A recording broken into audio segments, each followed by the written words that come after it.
Hey, welcome back to another episode of Tiff Talks. I believe this is episode number 5. And today we have a very special guest that I'm so excited to have. She is a disabilities educator, model, and CEO, and many, many more things. Amanda Clark. Hi, guys. Welcome. Thanks for having me, Tiff. Thank you so much for coming. Thank you for hitting me up on Facebook. Yes. Well, I had posted about, someone with an amazing story, and like 5 people tagged you. Yes. So I said, what's up with Amanda Clark? And you DM'd me and gave me a brief snapshot of your incredible story. And I said, oh, absolutely. Let's get you on the calendar. Oh, man. I'm excited to be here. Thank you for having me. Absolutely. I'm really, really humbled. Thank you. And you're from South Jersey too, right? Yes. The Cherry Hiller. Yes. Shout out to South Jersey. People with amazing stories in South Jersey can't be overlooked. Yes, for real. So where do we begin, Amanda? Where are you from? Give us a brief, background on you. All right. So I grew up in Camden, New Jersey. Currently, right now, though, I reside in Maple Shade. And I'm like, what? I'm in my 30s. I'm not going to say what age, but I look younger than that, right? I look younger. Loud and proud, you're beautiful. Absolutely. Happily married. I have 3 beautiful children. And like you said, I'm an entrepreneur, wife, mom. So I wear a lot of hats. Yeah, so. Beautiful. And you are a beacon for the disabilities community. Let's get into that. Yes. So you have a disability you were born with? Yes. Okay, tell us about your experience growing up. All right, Different, even though we're all different. Right. We're different just like everybody else is what I usually say. And let's see. Where do we start? I know, it's so much to unpack here. Okay, let's start from the very beginning. So, I actually died in my mom's womb. They had to resuscitate me. In the womb? In the womb. How does that even happen? Yeah, she went to her appointment, and apparently in the ultrasound, I wasn't moving, I wasn't breathing, anything like that. So they had to do an emergency C-section on her and get me out. She was about, I want to say 6 months. She was like 6 months pregnant. And so they had to resuscitate me. Thank God I came alive. Because you got a story. You got a purpose on this planet. So, long story short, there were so many things that were wrong or whatever, during birth. And, doctors wanted to immediately tell my mom like what I couldn't do, what I would not be able to do. And she just did not listen to that. And I really do love my mama for that. Shout out to mom. She was a praying mama. She did not believe in that negativity. And she knew that something was great in my life, and my father too. And so long story short, here I am. I weighed 1 pound at birth. Wow. I ain't going to tell you how much I weigh now. It's none of your business. But I'm healthy. I'm strong. There's nothing, absolutely nothing wrong with me. I'm just different. That's right. Just like everyone else. So, yeah. And my childhood, I want to say I was perfectly, I was so aware of who I was as a child. And I really do believe that stemmed from growing up in a Christian home. My parents never told me what disabled meant or what is disability. Like, never made you feel different. They never, less than. No. And so I do great. have an older brother. He has all of his limbs. He doesn't have any, what I like to call beauty marks. He didn't have any beauty marks. And they never treated me any different than him. I got spanked. I got on punishment, And when I had a heart obstacle, they just told me, they fell back and they said, let her try it on her own. And I did it. And so I never knew that I was different. I never knew that, I looked different or whatever have you.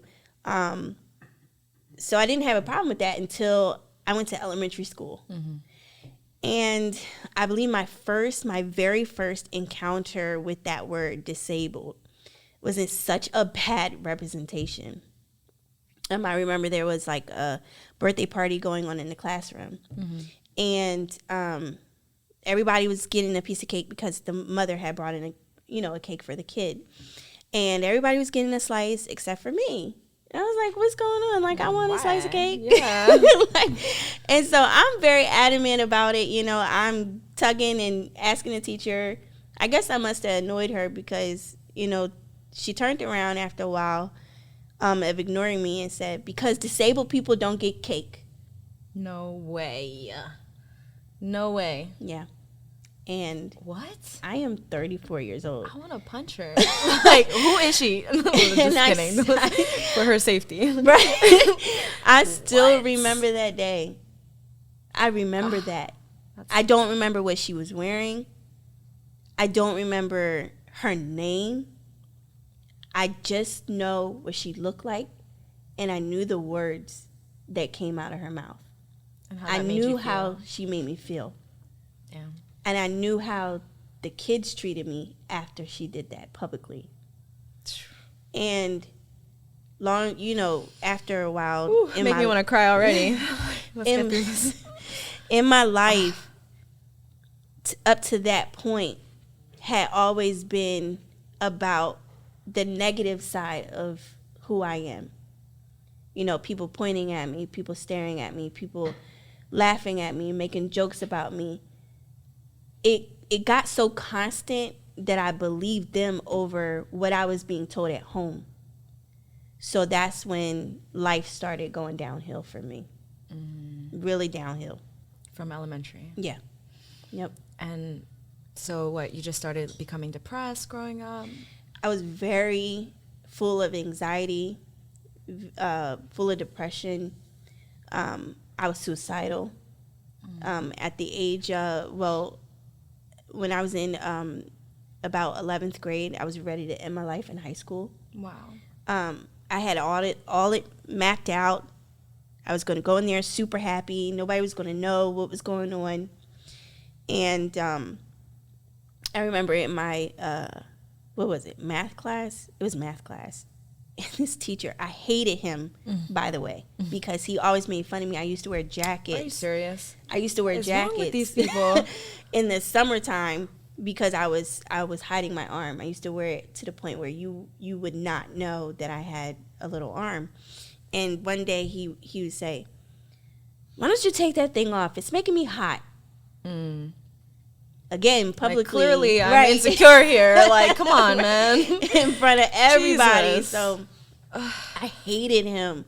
And one day usually I have like attitude in his class or whatever. I was just like, smiling and everything. I guess he was like, "What's going on with her?" And I sat there. Everybody's doing this assignment. I'm writing this long letter. And the letter is actually to my mother saying my goodbyes. Wow. And I balled it up. And I threw it away. And I'm glad that the Lord pinned it on his heart to go in that trash can. So as I'm walking to the bathroom to do what I was going to do, wow, I hear my name on the intercom to come to the office immediately. Wow. Oh, wow. And then as I'm walking back down, I'm like, let me go to the office, because if I don't go to the office, they're going to stop me. They're going to find out what's going on. Let me just go, because I didn't want nobody to come after me. So I go to the office, and they send me straight to the counselor's office.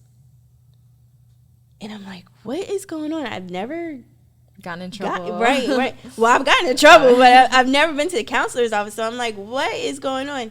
And she sits me down, and she shows me the letter, and my heart dropped. I was like, bro, no. No, she's going to judge me. She doesn't know me. And the first thing that comes out of her mouth is, "Are you okay?" I thought she was kidding. I'm like, are you kidding me? You have no idea what it's like to live with a disability. Out of all the 500 students here in this school, I'm the only one that looks the way I look. You have no idea. So to me, it was like the audacity to ask me that. Wow. So then she goes on and says, "I understand." So then I look up at her and I'm like, you don't understand shit. Right, like how do you understand? Then she tells me her story. And lo and behold, she had a disability, but something that no one could see. And then she told me her passion, why she does what she does. And I was quiet. I didn't say anything to her. And I remember leaving there like pissed, man. Like, you just messed my whole like thing up. Like, what's wrong with her? Telling me her life story. Like, who cares? Like, this is me. But I didn't do that. I didn't go to the bathroom. I didn't do what I was going to do. Because what she said to me, it pierced me.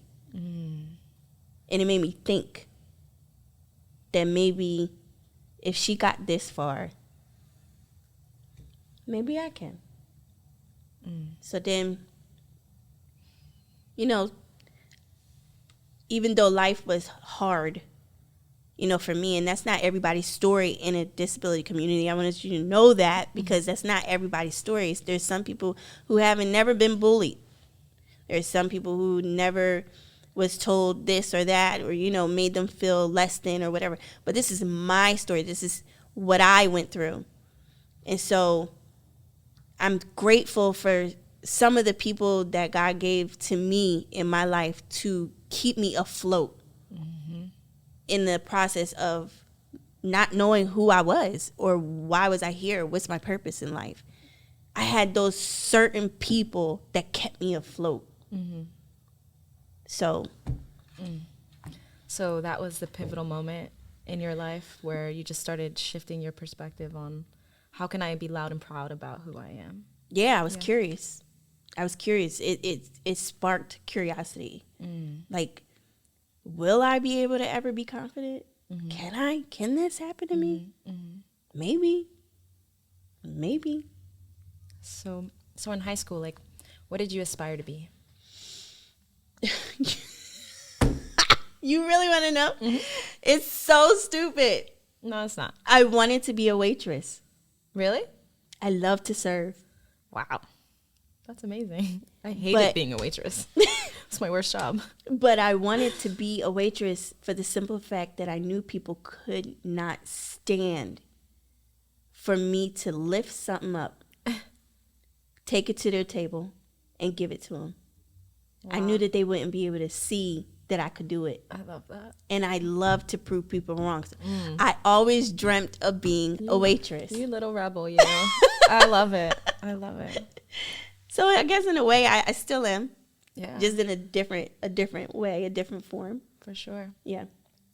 So let's talk about your nonprofit, Beautymark Community. When did you start that? Yeah. Tell us all about that. So the funny thing about that is it used to be called Imperfect Warriors. And I remember sitting down with some mentors of mine, and I kept saying, Beautymark, Beautymark, Beautymark.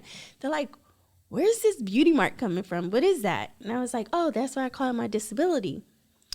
And they were like, why don't you call it Beautymark?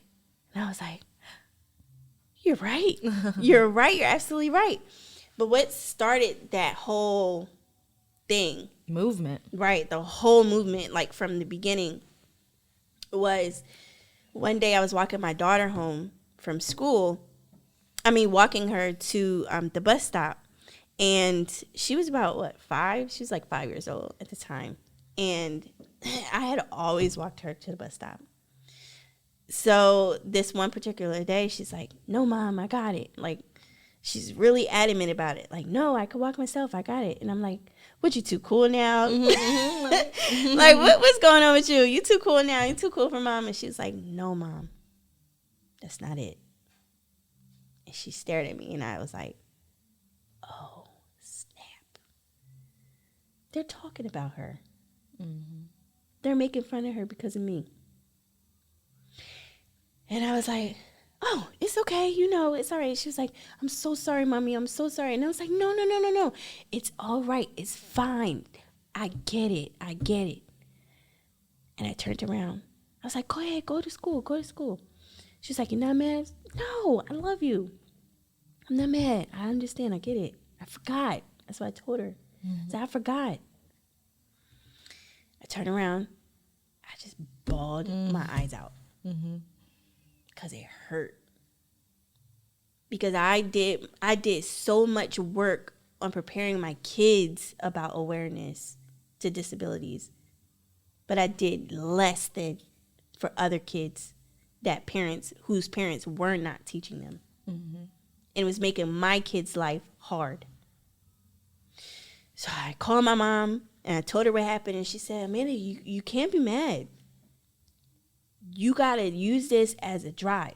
And she said, and now you have to put yourself in other people's shoes, because maybe that's what you were called to do, not compromise. She said, she said, maybe this is what you're supposed to do. Maybe you're supposed to feel the hurt of that so you can understand how it feels on their side as well. Why they don't understand. So I said, okay.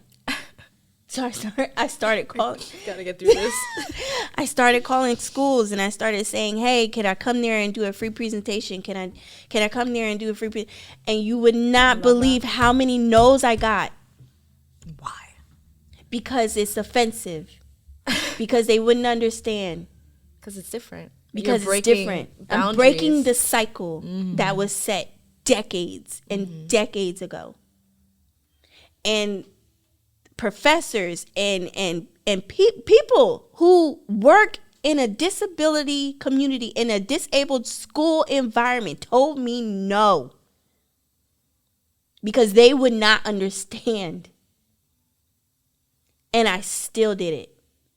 And I still pushed and I still did it because awareness matters. It matters. It's not, and believe it or not, whether you think so or not, we are just as smart as anybody with all of their limbs, with everything that they have that's supposed to be deemed as normal. We are just as smart and just as brave and just as creative. Come on. Strong, impactful. It's just something you've never noticed before. So when it comes to your attention, it's just like, whoa, that's a threat. Whoa, I'm intimidated. Because it's the unknown and people are scared of it. So they shut it out. They shut it out. So I am so passionate now about teaching kids. It starts with kids. I was a child when that happened to me in elementary school. And I still remember that today. I still remember the kids telling me I had cooties, not to touch them because of my hands and how different they were. I still remember that. I still remember going to lunch and and one of the kids yelling at me and telling me, God made a mistake on you. He must have ran out of clay when creating you. I remember that. Cruel. I remember that. And guess what? I still remember today when going into a grocery store and a stranger snatches my kid out of my hands because she doesn't think that I can hold them. I still remember that. Did you beat her up? No, absolutely not. You know why? Because every opportunity that I get to talk to somebody who even is remotely ignorant to me, it is it's an opportunity to educate them. It's an opportunity to represent the 1.7 billion people in the world. Get it. So it's actually an option. Absolutely. It's an option. How do you stay grounded in this? I can't do it on my own. It's impossible. It's impossible that I have not already committed my life over to not even being here anymore. It's impossible to do this on my own. Now, I tell people all the time, you may not serve the same God I serve, but you like my confidence. You want to know where you can get it. You want to know where I got this freedom from. Talk heavy. Okay. Right? I couldn't do it on my own. It's like putting myself in a pit, the deepest pit that you could ever put yourself in, and then trying to grab a ladder from myself after putting myself in a pit. I can't do it. It's impossible. I needed help. I needed help. And he was the only help that came to my rescue when nobody else did. And, you know, in that moment, I was like, what I got to lose? Mm-hmm. I lost everything. Nobody believes in me. Nobody, you know, they're talking at me instead of talking to me. They don't think I could accomplish anything. They don't think I could do anything. What do I got to lose? Mm-hmm. I might as well try, you know, see what this guy is all about. You know, I seen it in my parents. Let me see what this guy is all about. Who is this guy? Who is this Jesus? Who is him? Let me try. All right, I'll give him a try. Let me down, I'm never coming back. I have been saved for 17 years. Beautiful. That's it. I'm confident, bro. Like, you can't tell me nothing. You're plugged up to the source. Yes, you can't tell me nothing. I know who I am. How many people can say that? You know who I am? Let me ask me. Who are you? I am love.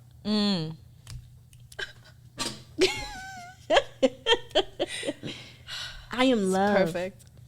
And now all I want to do is express that to people.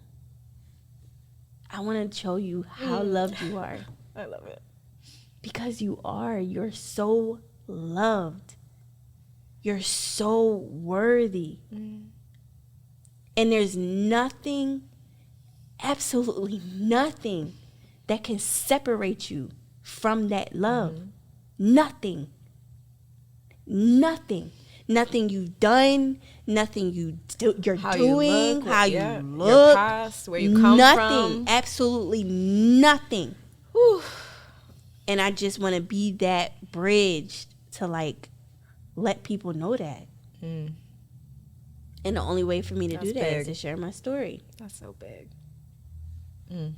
People are rude, man. They say some crazy Ignorance stuff. is bliss. They say some crazy. I'm telling you, I got some crazy stories. Tell us another one. And I'm telling you, and every time I do, people be like, "Yo, I would have knocked him right. out. I would have knocked him out." You got some strength, girl. I admire that. It's nothing I could have done. Nothing. I remember my dating phase. That was the hardest phase because people, the boys would think that I would be prone to doing anything because I didn't know my worth. I remember going over, he was supposed to be a boyfriend, my boyfriend's house, whatever. He wanted to sleep with me, and I said no. You know what he said to me? He said, "You should be lucky that I want to sleep with you. Look at you." What?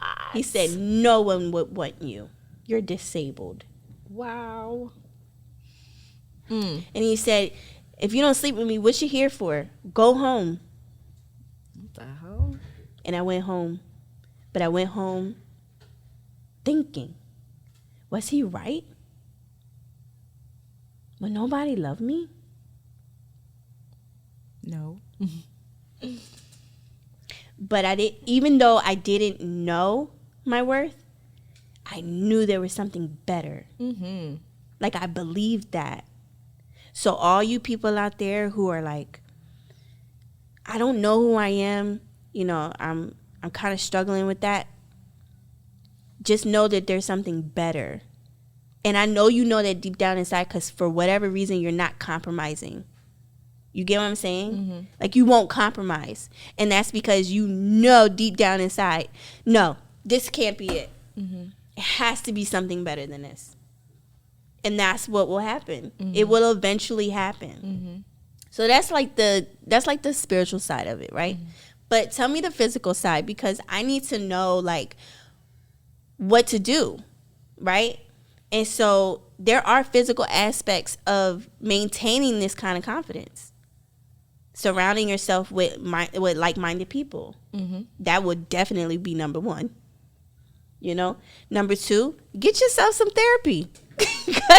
Ain't nothing wrong with therapy. And forevermore. For real. I'm in therapy. There's I'm looking. There's nothing wrong. To finding a good one. I'm telling you, I'll give you your information. Thank you. There's nothing wrong with getting therapy, especially in the Black community, because I think that a lot of the times we think that getting help is a weak mind, is a state of showing that you're weak.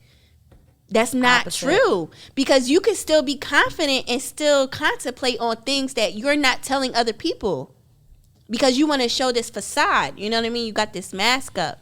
So I would highly recommend getting therapy. You know, even if you are confident, still maintaining that confidence and holding your peace. I dance. I like dancing. Me too. What kind of dance? Girl, all kinds of dancing, but like you give me a nice beat, I want to dance. I love it. Even in a rut, like, you know what I mean? Like, that's the best way to get out of it. You just gotta move your body sometimes. Shake it off. Yes, because sometimes you could really be stuck in that, and then if it's an energy thing. Yes, when you're stuck in it, you literally like reclude. You just hold. You're stiff. You're cold, but you gotta move. Put that movement, that energy. Even if it's a 2-step, just you know what I mean. Get it going. Music saves. You know what I mean. Eventually, I promise you start smiling. You would start getting up. You would start okay. You know what my favorite song is? What? We found love in a hopeless place. We found love in a hopeless. That's my song, girl. And then the beat is fire. Yes, the beat drops. Yes. You can't help but dance on that beat. So that's a good song for me. What else? It's like what? That's just stuff that I do. Is this what your like presentation would look like when you would go in schools? Kind of just give advice. Like what does that look like? So the presentations in school are completely different, but this is what I do in my workshops. This part is what I do in my workshops. Tools on how to be and be happy. Exactly, because the world is onto something perfect. They understand the system. When I tell you they understand, but they're doing it in such a ineffective way that's that's still causing people to be more depressed, more suicidal, and full of more anxiety. But they are on to something. You have to have both the spiritual and the physical aspect of it to conclude your confidence, to maintain that thing regardless of... To be whole. Right, to be whole. So they are onto something, but they are so way off the radar on how to get it done that it's literally causing confusion in the process. So my job is to reiterate that and to put the right pieces to the puzzle so that way people understand and take these things and go home with it and know, okay. My biggest thing is affirmation. Tell us. Because there was a time where I didn't believe that I was brave. That I didn't believe I was beautiful or smart or successful or God's child because I thought I wasn't enough. There was a time but I will never forget, and this was the very first time that I ever experienced racism concerning my disability, not my skin tone. So I'm in Walgreens. I'm working at Walgreens. That was like a whole nother... season. I once had a drunk guy come in and yank my arm out of my sleeve because he thought I was faking. Over the counter. He did that over the counter. Jesus. How do I have how do I be brave enough to tell him how ignorant that was? Did you? How did you respond to that? Sometimes I was very stunned. Sometimes because it's easier said than done that you would do this and that and the third, but when it actually happens, you're like, did that really just happen? Right. Did that really just happen? Like, what is wrong with you? So, but I am very grateful that I'm starting to understand how to speak up now in a way where it's not damaging me, taking away my energy, and also bringing awareness to what just happened in that situation. But Walgreens, working in there's this guy, he comes in, it's like 6:00 in the morning. He always comes in the store, but for whatever reason, he comes in with this huge backpack. So already, like, my radar is up, but I can't really assume anything because I don't know where this guy is going. I don't know what he's doing. So I'm just watching, and in Walgreens, CVS, whatever, you see the mirrors, right? Yeah. Against the wall. So I'm seeing it, and I'm like, bro, why is he taking the iced tea? Why is he taking the cookies? Why is he putting it in his bag? Yeah, he's putting it in his bag. I'm like, why is he doing that? No, not now, no. And my manager is in the back because the truck just came, so she's like unloading the truck or whatever, and it's just me and her there. The policy in Walgreens is you can't go up to the person, even if the person is stealing. You cannot go up to them and literally be like, "Hey, you're stealing. Give it back to me." Why? It's just policy. So weird. Right. So apparently you're supposed to go up to them and just make them aware that you see them, that you're there in the store watching them. So I was like, "Hey, how you doing? My name's Amanda. If you need anything, just let me know." He was like, "Why would I need anything?" I'm like, "It's just you and me in the store." Because you're stuffing your bag illegally? Right. What I'm saying in my head. I'm like, just thinking you need anything, I'm here for you. Because right. What I really wanted to say. I'm just like, I'm here if you need anything. It's just you and me in the store. And so if you need me, just call me. I'm right here. My name is Amanda. So I turn around, and he calls me a one-armed B. The audacity. And I was like, I turned around and said, "Excuse me, sir?" He said, "You heard me, you one-armed B. You coming in here." And he was like assuming that I'm still inside. I said, "I didn't say anything about stealing anything." I said, "That's your self-conscious just coming out because you know what you just did." I said, "But if you really want to go there," I said, "I saw you. I saw you in the mirror. We got like 7 mirrors over here. I definitely saw you." And he just went off. Everything that I ever thought of negatively about myself in my mind, he said out his mouth. Jeez. So I knew, first of all, I knew who I was dealing with. Just straight demon. Just straight fear. Just straight up getting all that information. Yup. Getting all that information. Just a Goliath. And followed me. I'm walking back to my cashier register, and I'm not saying anything, but I'm hearing every word. Mm-hmm. And he is following me to the cashier register. And I remember the very last, I won't tell you everything he said because he pretty much cussed me out. But what the main thing that he said that really pierced me was, "You're not even allowed to be working here. They only hired you because they need credit that they hire people with disabilities. But people with disabilities should be dead and gone. They're a waste of time." My God. That's what he said to me. I didn't say anything. I called the code on the line that, if it's an emergency, you call the code. I called the code. My boss comes up. She's running up to them, and he's like, "I'm not going anywhere until she's getting fired."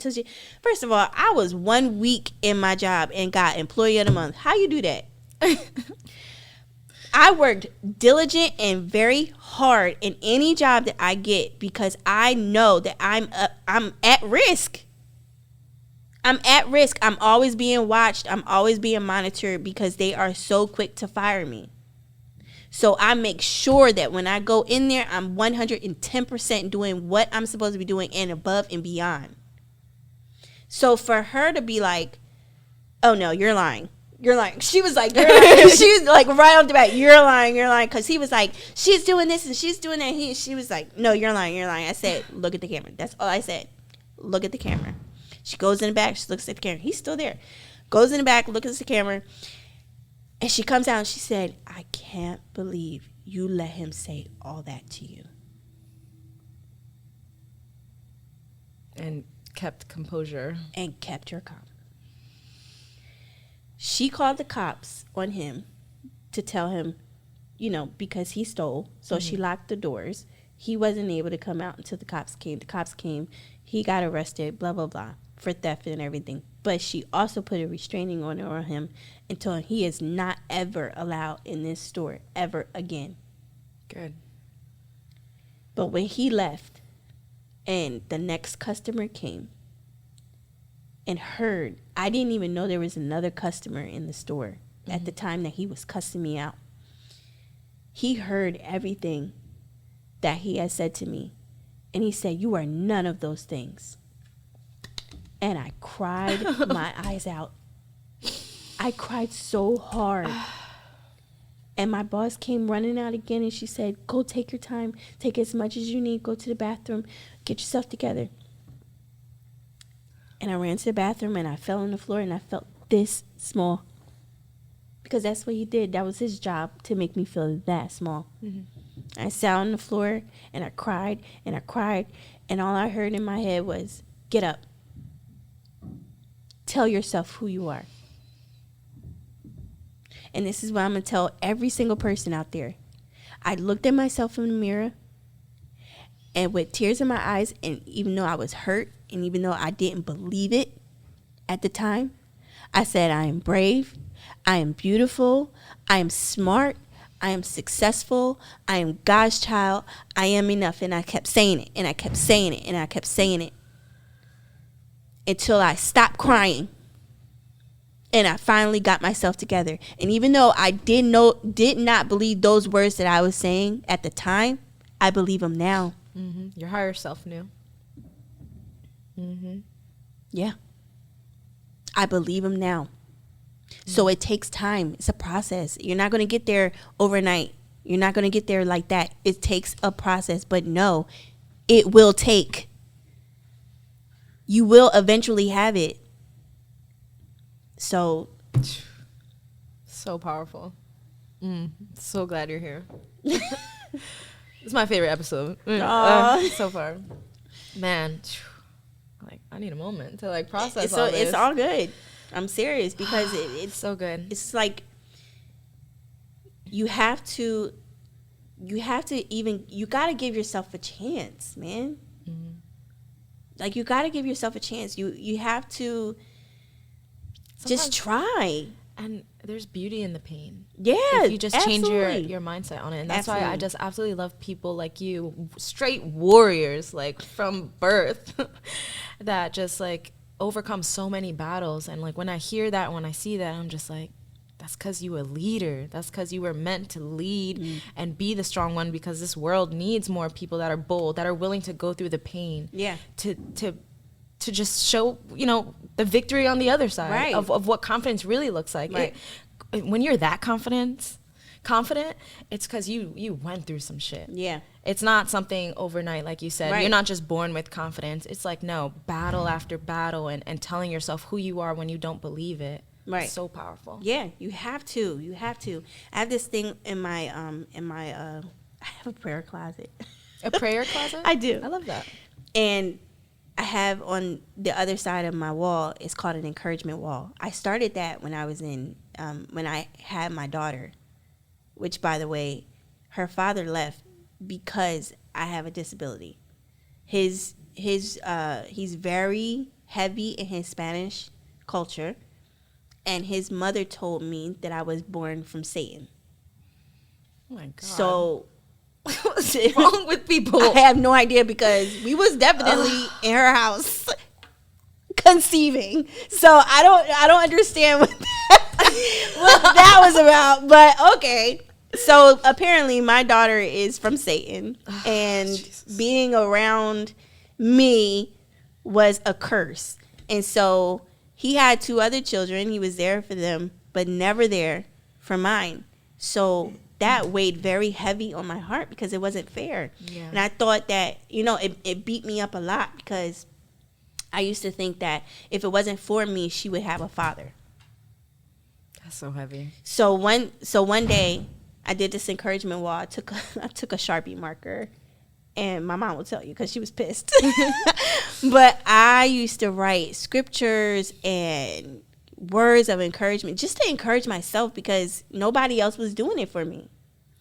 And I still do that today. Married with 3 kids.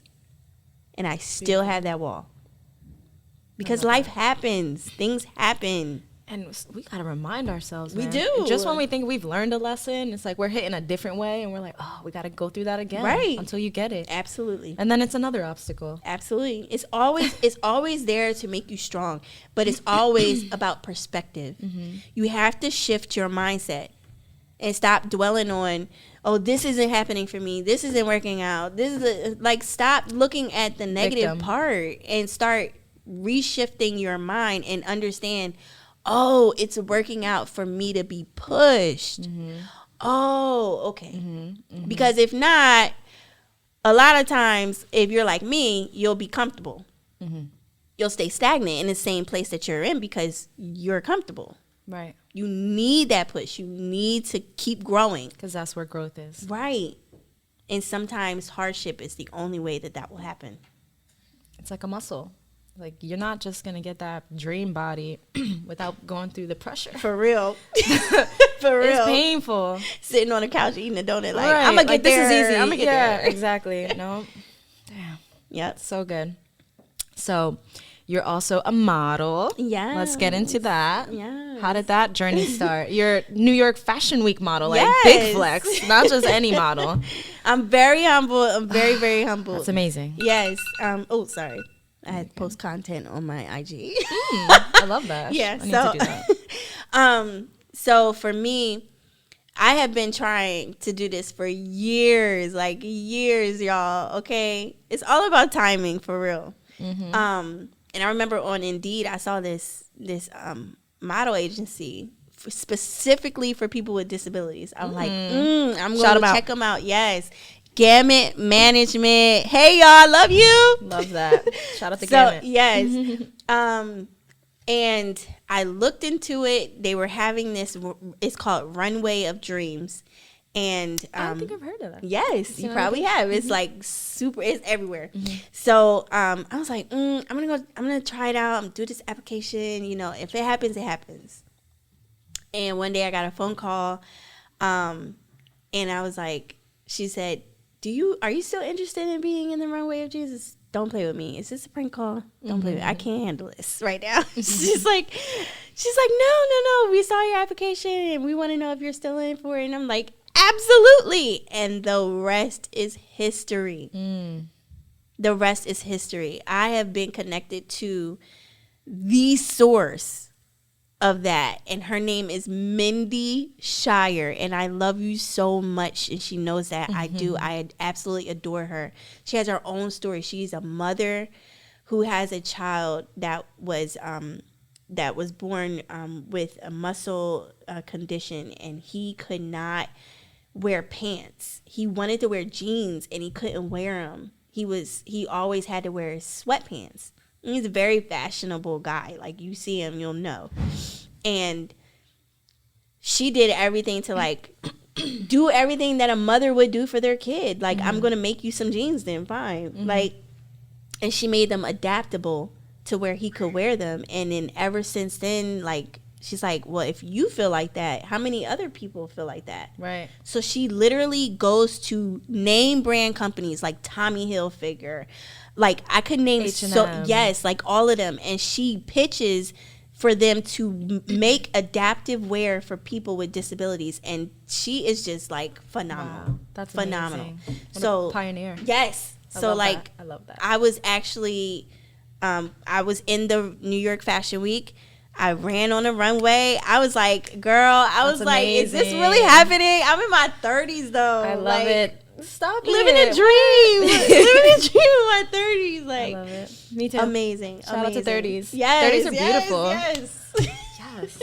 So it's just, it's amazing.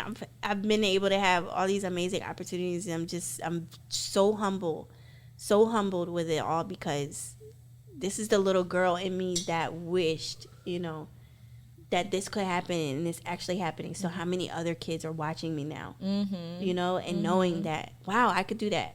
I could be that, So what are some of your big goals? I know you told me about a place that you want to see yourself. Let's talk about that. So I really, my passion is really to educate students in the public schools about disability awareness. And I am literally doing that. I'm doing that for elementary school all the way up to high school. But I'm also jumping off that bridge and flying now, because it's hard, but I'm flying to teach about being confident. Really teaching people, and I'm talking about adults, like both men and women, about being confident and knowing who you are, because I'm tired of people taking their lives. I'm so tired of it. You mentioned you went to the youngest funeral you've ever been to. Yes, it was the toughest funeral I've been to, and she was family. She was family years, and she was 1 year older than my daughter. 14, right? Yeah. She took her life. Yeah, she took her life.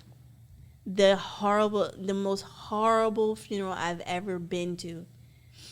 And I'm saying to myself, I went to the bathroom and I was like, I can't keep my mouth shut no more. Now is now. It has to be now. Mm-hmm. If not now, then when? So it's always now. Yep, it's always now. So that she is literally my motivation. She's my motivation. And you said you want to see yourself in the White House too, right? I am. I'm going to be there. Y'all heard it here first. Tiff Talks. She's going to the White House. I'm going to the White House. I'm going to put everything they put in the ADA, and I'm going to put it right back in their faces. And tell the audience what the ADA is. Yes, the American with Disabilities Act. Everything, every single word. Because there is no reason as to why we are still not educating our children on disability awareness. You're saying you're inclusive, but poster boards aren't enough. Mm-hmm. And putting our kids downstairs in the basement in one single class to keep them separated from other kids is not enough. That ain't it. We have to literally include one another in each class to do it. And I'm coming. I'm coming. I love it. So tell everyone where they can find you. Yeah, so I tell this to a lot of people because literally, like, you'll be doing, Instagram, Facebook, YouTube. Okay, just Google me. Okay. Just Google me, Amanda C. Clark. Everything will come up. I promise you, everything. Beautymark Community on Facebook. And then, of course, I'll put all your socials in the caption. Yes. And Beautymark is one word, guys. Beautymark Community. I love it. Well, thank you so much for coming here, speaking your truth, sharing your story, your confidence, everything. Like, I adore you. I'm so glad we're connected and we're officially friends for forevermore. You're stuck with me. Yes, definitely. Thank you so much. Thank you. I'm looking forward to see all that you accomplish. Yes. I'll be rooting for you and supporting you. Thank you, Tiff. Love you. I love you. Bye, guys. You're awesome. You're awesome.